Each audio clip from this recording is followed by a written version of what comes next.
So welcome to Catherine, our amazing host. Go, Catherine. Thanks, Clotilde. And thank you, Zoe, Xenia, Ilya, and Ireland for being here. It's so great to see your faces. I cannot tell you. First off, I would like to start with asking you to just introduce yourselves and let us know when you graduated from Sophia Mundi, and anything about your life at the moment, what you're studying, if you're studying, what your passions are at the moment. Should we start with you, Ilya? Yeah, absolutely. My name is Ilya. I graduated in 2019. I'm currently studying at the University of Melbourne to Bachelor of Science and majoring in mechanical systems. And I have really good memories of my time at Sophia Mundi, and I'm really happy to share them today. Beautiful, thank you. Ireland, let's hear from you now. Hey everyone. My name's Ireland. I graduated in 2016, which is a long time ago now. I'm currently studying a Bachelor of Indigenous Studies, also at Melbourne. That's pretty much it at the moment. Bit of casual work every now and again. Yeah. Great, thank you. Zoe. Hi, my name's Zoe. I graduated in 2019 and I'm currently studying at the ANU in Canberra. And studying science. Beautiful, thank you. And Xenia. Hi, I'm Xenia. I graduated in 2016 as well, and I am currently, I studied a Bachelor of Nursing in Midwifery at La Trobe, and now I work as a nurse and a midwife in Bendigo Hospital. Lovely, thank you. Now, thinking back, when did you arrive at Sophia Mundi, and why do you think your parents chose to send you to this school? Zoe? I came to Sophia Mundi at the start of year 11, so 2018 for me. I came to do IB and also because it was a very different school to what I'd been at before, which was a huge all-girls school. And Zoe, what was that like, arriving in a class where I'm guessing quite a few people you would have found had known each other for a long time? Yeah, it was definitely like there were some difficulties in like kind of not breaking into the community, but I guess in some sense. But people were generally quite friendly and welcoming, so I found it really nice. Yeah, great. Xenia, what was your experience and why did your folks decide to send you to this school? So I came to Sophia Mundi at the start of year 7. Just transitioned straight out of a Steiner primary into Sophia Mundi. My parents didn't decide. They gave me the option of choosing my high school, and I said it had to be Sophia Mundi, and my dad actually tried to talk me out of it because it was too far from where I lived. But I said, I will catch the train every day and you'll never have to drive me, and I did. He never drove me. But yeah, I don't know, I had to go to Sophia Mundi. I had to keep going with the Steiner education, and that was where I wanted to go. And Ireland and I came from primary school together, so we have to be joint at the hip all the time. So yeah, that's my story. Fantastic. Ireland, can you tell us your story? Yeah, so for a lot of the same reasons then, I don't know whether I was following her or she was following me, or we just wanted to stay in Steiner together. But yeah, I think so that, start of year 7, so 2011 would have been when we came. I was the same. I chose Sophia Mundi because I wanted to stay with the Steiner education. I had a few different options. At the time, I was really into competitive swimming and had been offered scholarships from schools to attend and see where swimming took me.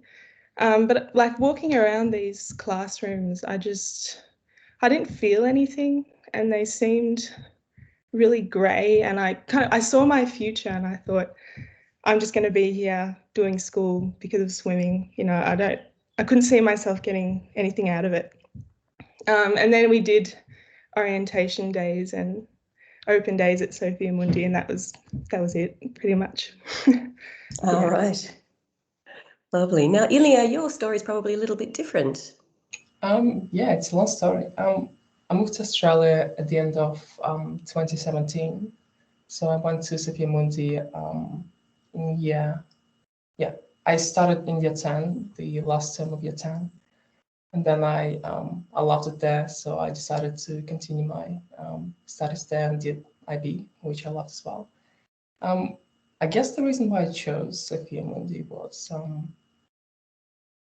it's kind of different from everyone else. I love the location. I fell in love with the convent and just being able to walk around during lunches and after school. That was great. And I think that the teachers were extremely supportive, especially given my particular circumstance, and all the students were also quite supportive. Great, thank you. When you think back, and this is really aimed at Xenia and Ireland, when you think back over having been in Steiner schools for your whole education, do you feel now, having been out of school for a few years, that there is something you significantly gained from that education? And is there something, is there some aspect of school life that is really memorable for you? Ireland?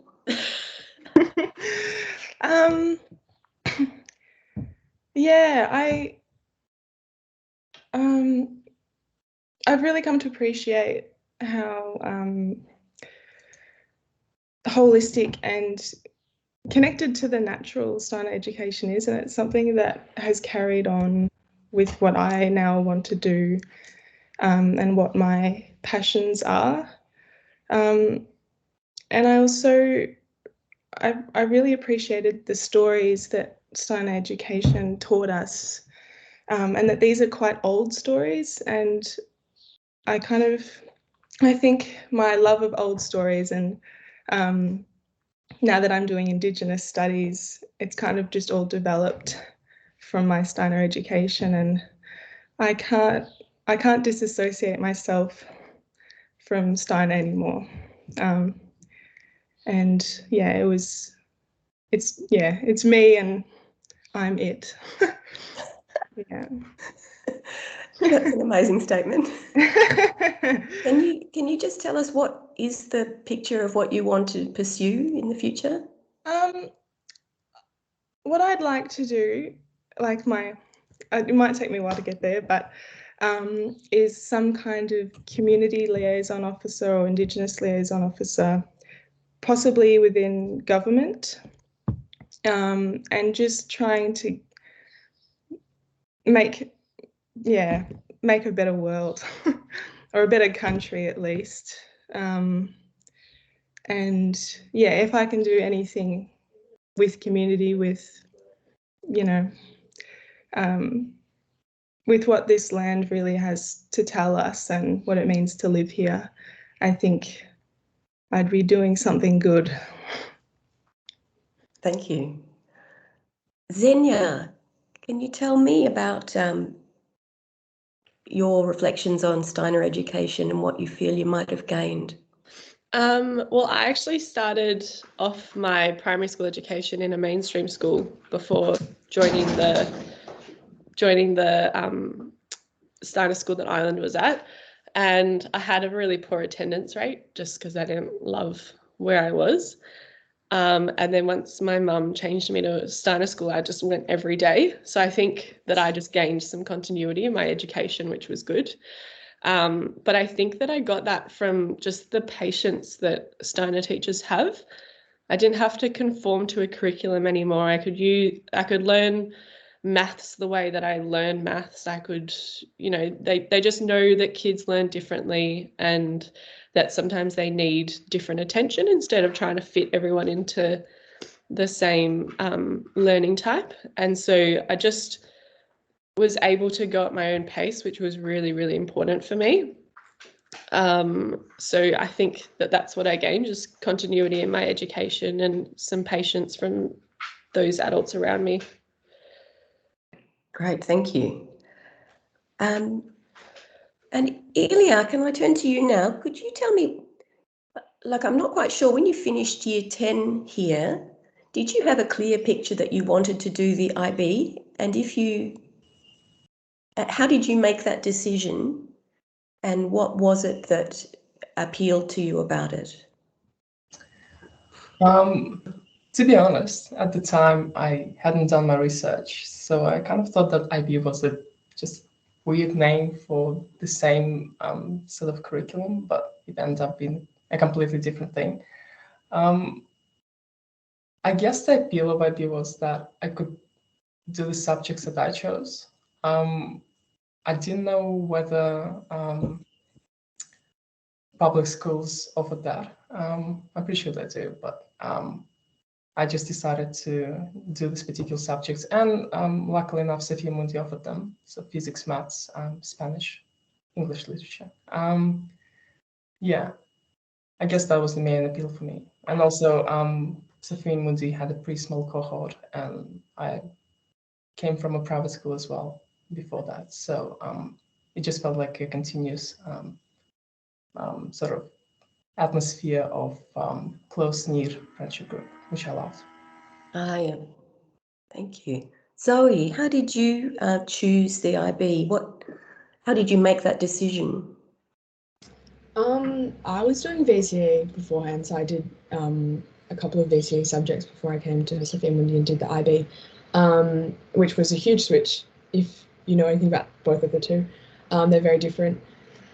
I really liked the way the IB assessment was structured, which is a weird thing to pick it off, I guess, but it was very much focused on actually learning rather than learning to an exam, which I really liked, and also the possibility of studying internationally, which I didn't end up doing, but it's nice to have the possibility there.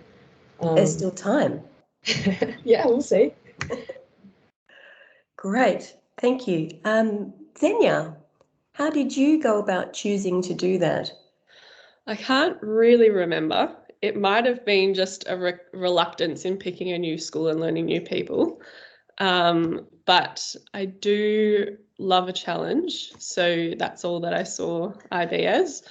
And I did want a well-rounded curriculum that included everything, like the maths and the languages and everything. And I knew I wanted to be a nurse and a midwife, and I did want to move overseas. So I think it was just the best fit for me for all of those things. For the bit of criteria that I had, it just seemed like the better option. I nearly said easiest, but that's a bit silly. But yeah. Thank you. Ireland, how did you go about choosing the course?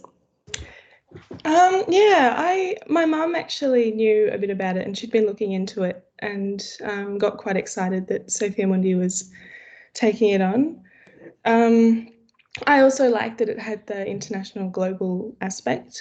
But other than that, I kind of didn't know too much about it, but I knew I didn't want to leave Sophia Mundi, so whatever Sophia Mundi was doing, I was doing. Okay. So as Xenia mentioned, you know, you do select your subjects, and there is an expectation of it being a broad range of subjects. How did you go about choosing your subjects, and do you feel like the choices you made have helped you in the long run? Ilya? I believe so, yeah. I think that it was really, really hard to choose because you knew that you were going to do this for 2 years, and you can't really switch halfway through. And I think in the long run, maths and physics really helped me a lot because that's pretty much what I do right now, all day long. But also kind of an underappreciated aspect of this broader range of subjects is that it gives you a much more holistic perspective on what studying is about, especially TOK. Like in the real world, you don't need to know what epistemology is, but the applications of it is so broad, and you understand the world so much better when you have this background knowledge. Mm. And Ilya, just specifically for you, I mean, I know a lot of students in middle school often feel that learning a language seems irrelevant to their future or to their current lives. What would you say to that? I mean, they're not wrong. If they stay in Australia, it will be kind of irrelevant. From an interpersonal point of view, it does make you a more accepting person, and you understand other people with other cultural backgrounds better. Also, if you want to emigrate at some point, this would be a massive boost to your confidence overseas. And also, I think just knowing how to learn a language is also important. It's not the language itself, it's the skills that you acquire along the way that matters the most. Thank you. Fantastic. Ireland, how did you go about choosing your subjects, and have they been, in retrospect, were they the ones you wanted? I needed a lot of help and probably a bit of coercion into choosing my subjects because I kind of wanted to do them all. Like IB was this new thing and they all sounded so interesting. And I didn't have, at the time, I didn't have a career or a university in mind. So that didn't influence what I chose. In the end, I kind of went with what I had kind of already been doing and what I thought that I wanted to explore more, and what maybe I thought I was okay at. And I think what I chose in the end were good because I got the same score for all of them. So yeah, no, it's good. Thank you. Zoe, how did you go about choosing? I really struggled when I was choosing my subjects. There were a few great subjects that I really wanted to do, but I think in the end it's the cliche advice of pick the subjects that you enjoy doing because you'll be best at those, and that's really held true for me. And like I've continued my degree along the theme of the subjects I chose because like that's what I enjoy doing. So yeah, it's cliche, but I think it's very true. Yes, great. And Xenia, how was it for you? I was kind of the same as Ireland. I wanted to do all of them. I chose things that would challenge myself. Like I did a harder maths than I probably, I don't know, should have. It was a big headache at the time. And I didn't, some of the time I didn't feel listened to. Like I didn't want to do the level of French that I did. But I was kind of forced to do that because people had a bigger belief in my abilities than I did, which was actually, like, in the end, it's good because now I can have a French-speaking patient and no translator and I can do most of it. So, you know, it's paid off, but I was frustrated at the time. I really wanted to do chemistry and they weren't offering chemistry when I was there. And so I did biology instead, which was obviously applicable to what I was doing, but I wanted to do psychology, biology, and chemistry and not do an arts, and that was just never an option. And then I wanted to do more high-level subjects than was recommended, and then no one let me do that. And that's probably my biggest regret still, that I didn't push harder for that. But yeah, I think the subjects that I chose have definitely helped me because uni was way easier for me than any of my peers because I'd already done subjects that were kind of being retaught in university. So I'm happy with what I chose, but I do have some regrets from the choices. Yeah. And Ilya, given the area you're studying now, do you feel that the requirement of doing an arts subject in your senior years is of any value? Given that you've headed in a direction that's not involving art. I don't think academically it's of any value to me, but your life is not all about studying and career, finding career. Yeah. It just makes you so much more comfortable talking to students who do in arts, because you actually know what they're talking about, and you can have meaningful conversations about that. Yeah. Zoe, what's your feeling about that? I'd say it's been very valuable for me. I mean, while I'm not studying arts, I do a lot of other things to do with arts outside of my degree. Could you tell us what they are? I'm the arts rep of my college. Okay. So that's just involving organising a range of different arts events, and definitely doing IB art really helped with that. So it's been very useful for me, but outside of my degree. Yeah, right. Thank you. All right, so thinking about the whole experience of your last 2 years at this school, would you say that there's an aspect of that 2 years, either your academic learning or your social experience or, community experience, that you see as the most positive thing you came away with?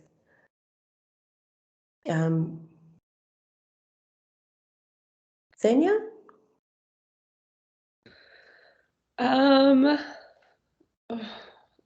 not super sure. I think maybe the most positive experience would be just how well-rounded I've come out as an adult, not to brag. But like Ilya and Zoe were saying, you had to do an arts, and now you can hold a conversation in arts, or you can do things that other people might not do if they just went down the science route in VCE. But my most positive experience has to be my friends. Like, there was only 8 of us, and we just got so close, and we always catch up now. So we grew a little family in IB and supported each other really well. And I think that was another thing that just made us come out as good adults, was just that we can now understand all the different ways that you can support someone when they're stressed. And yeah, we're just nice people. That's very good to hear. Ireland, what's your takeaway of, a most positive aspect? Yeah, definitely. Yeah, as Anne said, the well-roundedness, and yeah, the ability to try different things and do different things that you probably never thought you were ever going to do. That now you might have the confidence to, knowing that you did something like the IB. And in terms of practical things, time management, planning out my days, like I use the same method that I did in IB for my general life, getting my life together. And yeah, friends, like, some days in IB can be really tough, and just coming to school and knowing your friends are there, teachers there to support you, it really gets you through. Right, thank you. Ilya, what about you? I agree with Alan. It's a lot of time management. You teach a lot, and because IB has a lot of assessments which don't really have strict deadlines, or they have deadlines which are a year away. So you have to kind of force yourself to study hard. apart from that, also, yeah, sharing this experience with my classmates was really valuable, and helping each other along the way, that's been a really good part of it. Great. Zoe? Yeah, definitely along the same vein of what Ireland was saying. Just, yeah, friendships, and also probably the ability to like support other people and come out very well-rounded. It's interesting that you mentioned, a few of you have mentioned the supporting other people and the time management. A few students have asked me lately to ask you guys, how have you managed yourselves, your stress, when you're dealing with so much, as anyone is when they're finishing school, whatever program? Did you learn specific things that really helped you? Ireland? Yeah, like I asked a few people about it, and you kind of take little bits of what everyone says and make it your own. And it can be quite overwhelming. Like you think, oh, I should be doing it this way, or, you know, is that going to give me a better result or whatever? But honestly, it's just whatever works. I would have, like, I would set each day to a subject. So I wouldn't change about, like, one day I was just focused on French, one day I was focused on English. And that just helped me manage it. And yeah, you really have to look, yeah, one day at a time was kind of, I think, the premise behind what I was doing. And yeah, it takes some time, you know, and you're not going to know from year 11 what's going to work by the end of year 12. And it is a changing process. But yeah, the beauty is you do work it out and there is an end point. Thank you. Ilya, do you have an idea that you could share about what helped you manage stress and find a sense of balance? Oh, manage stress. I guess having a realistic understanding of where I'm at in terms of my studies. So if I knew I was behind, I had to accept that I was behind and try to catch up without feeling stressed or ashamed about that. Talk with your friends, because I think all of you will be in the same boat. And if you can study together, that's also great, because first of all, you have this accountability between you two. And second of all, it's just more fun. Yes. Yeah, you'll get through it. Productivity is different for everyone. Just find something that works for you. Yes. Great. And what would you guys say was the most challenging aspect for you? Teachers personalities, the workload, the social differences sometimes. Zoe? I think probably for me it was focusing on myself and my own study and what I needed to do, and not looking at the person next to me and being like, oh, they're not studying, I probably don't need to study either, because that's just not how it works. The person next to you's got their whole own other life going on, and just kind of putting on the blinkers and just being like, okay, here's what I need to do. Doesn't matter what person A, B, and C is doing. Thank you. Xenia? My challenge might have been listening to myself, because I always thought Ireland was just the best studier and she would just do one thing all day, and I could not work like that. I would just flip between subjects according to what I felt my brain could take at that time. And so eventually I got pretty good at it, but I really struggled initially with just listening to myself and just being like, nah, screw this, can't look at another French word right now, need to just toss that away and do something else. And can't tell you how many times I just shut my book and went for a run, or went outside and like lay on the grass and cried, or, you know, whatever it was that made me feel better.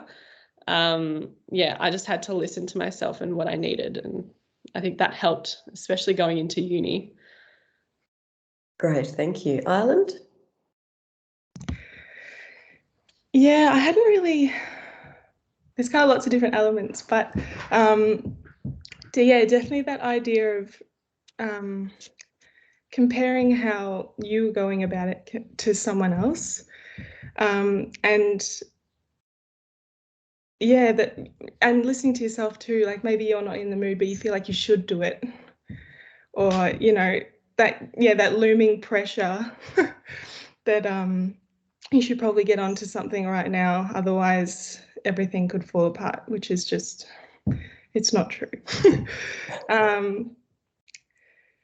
Yeah, and you know, sometimes that pressure can get really heavy, and you know, sometimes the hardest thing about it for me was just showing up to school in the morning. But yeah, as we've said, there are other elements to school and to life that do get you up in the morning and get you to school, and that there's people there waiting for you. So yeah, when it's bad, it's not that bad. Yeah. Thank you. Ilya? Sorry, could you repeat the question again? Yes. What did you find the biggest challenge for you during the IB? I mean, the first year was very different from what I expected. The workload was a lot, and studying in English full time was a new experience for me. So that was probably the hardest part. Absolutely. It adds a whole new layer. It does. To it, yes. So you've mentioned a few of you've mentioned the workload being substantial, and sometimes we hear students say, "Oh, isn't it a much bigger workload than the VCE? So is it worth doing?" What would your response be to that if you are familiar with friends who've done the VCE? Zoe? Yeah, like I said before, I came from a VCE school, so a lot of my friends did VCE while I did IB. It's very different, the style of work. VCE is kind of geared towards exams and IB is more assessment based. Well, you do have exams at the end.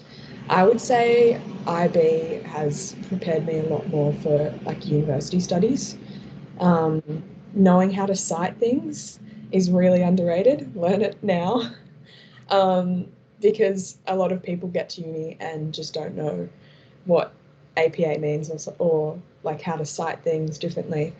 And that's probably a big difference, like preparedness for further studies. Yeah, right.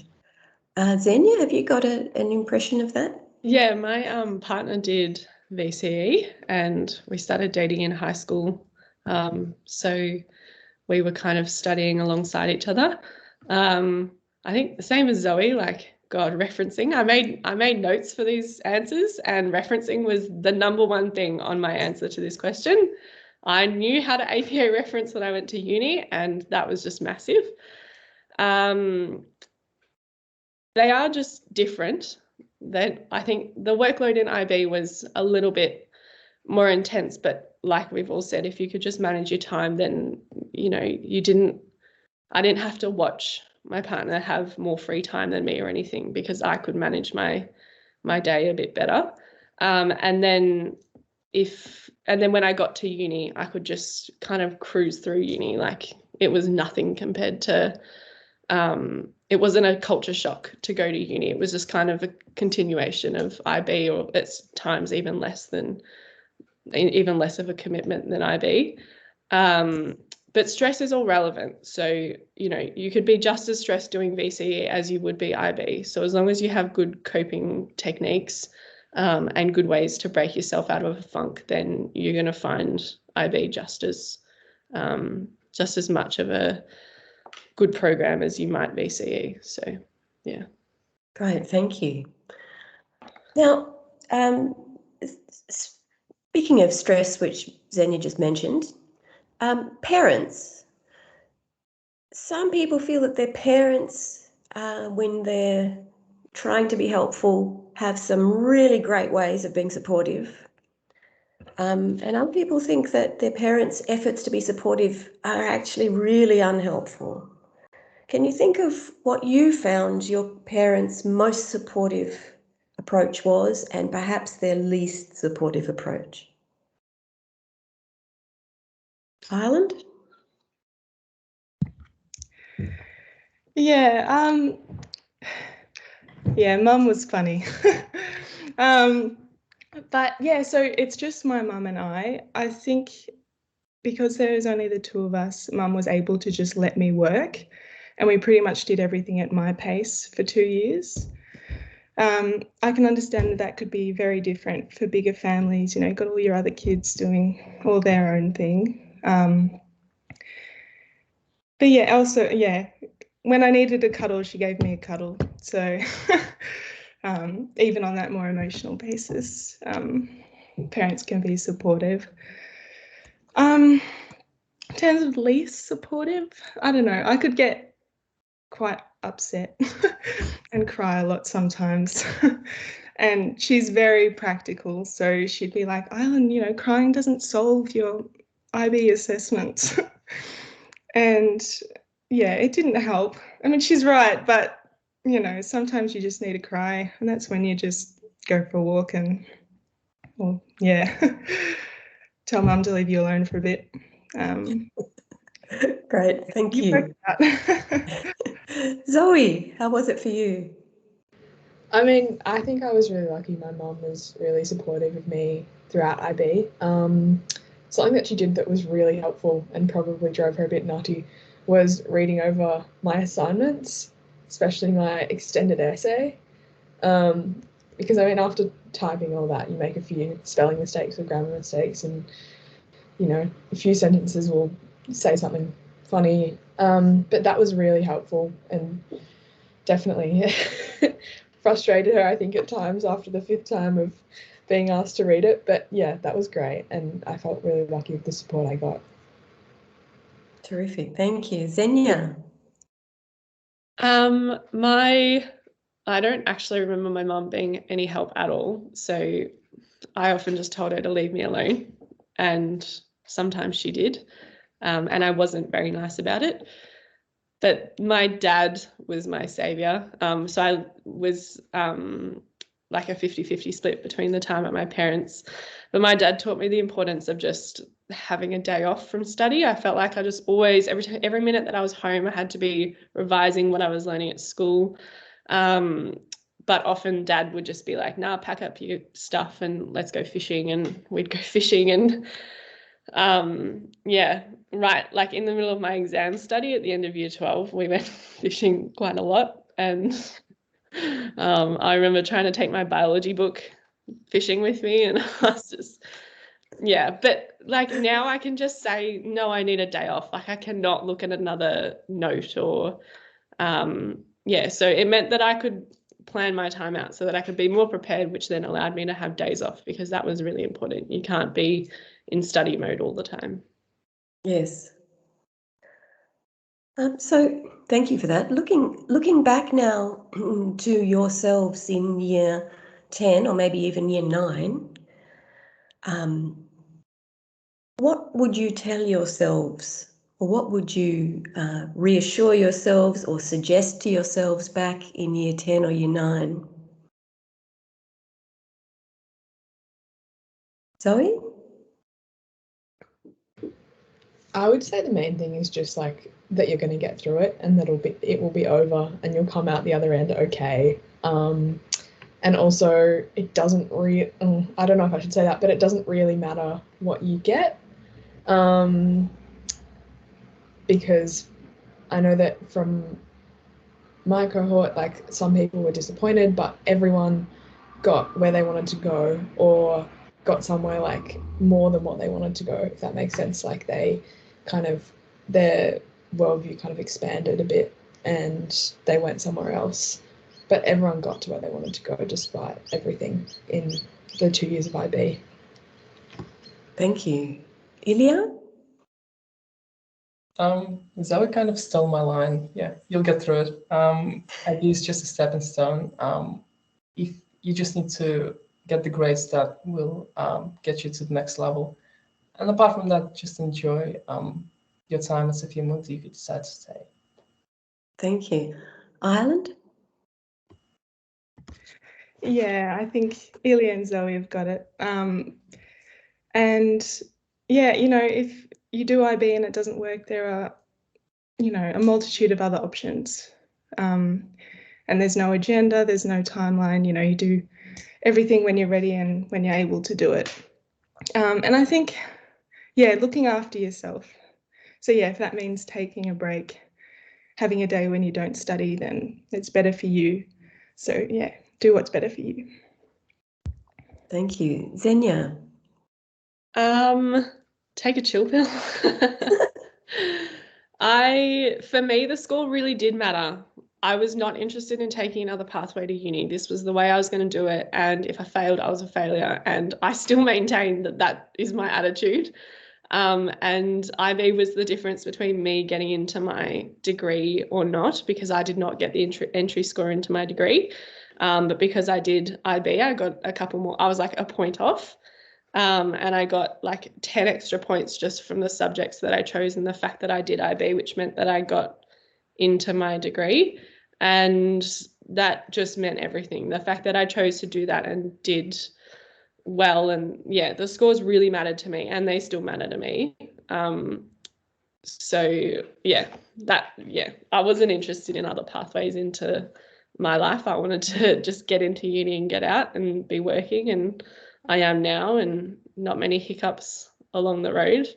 But yeah, take a damn chill pill. One last question.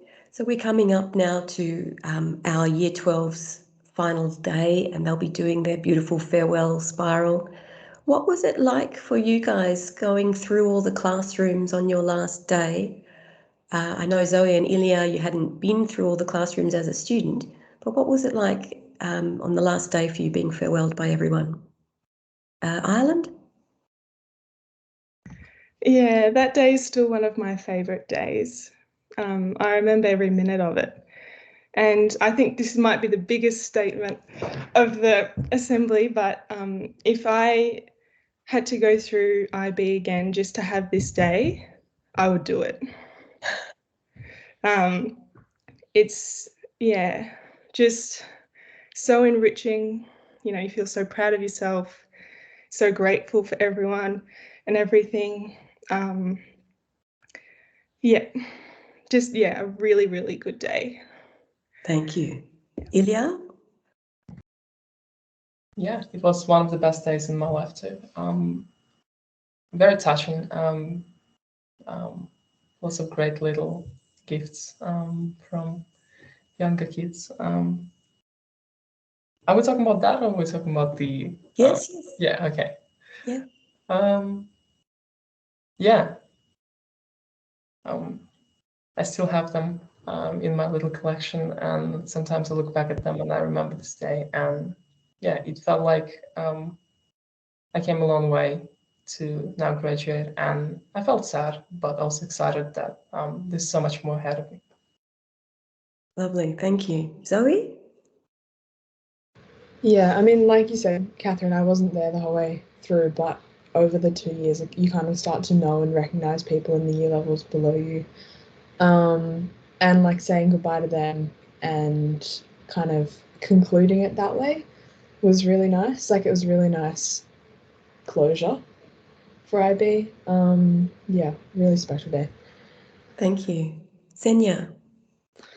I remember every minute as well. I cried the whole time. I still have all the little bookmarks that all the kids made me. They're all in my study books and my reading books. My Facebook memory from that day actually came up just yesterday. And it was just, there's not a single moment that I can't remember. And I still go through the little booklet that was made. And there's people that I still have in my life, like the guy that my sister's dating made me a page in that book. And it's just, like you just carry that day with you for the rest of your life. It was just the most spectacular thing ever. And I don't think that I will ever wear a flower crown that good ever again. It was just same as Ireland. I would do it all again just to have that day. Thank you. That's just so lovely to hear. Thank you all so much for being here. It's so valuable for us and so interesting to hear your reflections now that you've got a bit of space between your studies and where you are now. Clotilde, are you with us still? Yes, I am.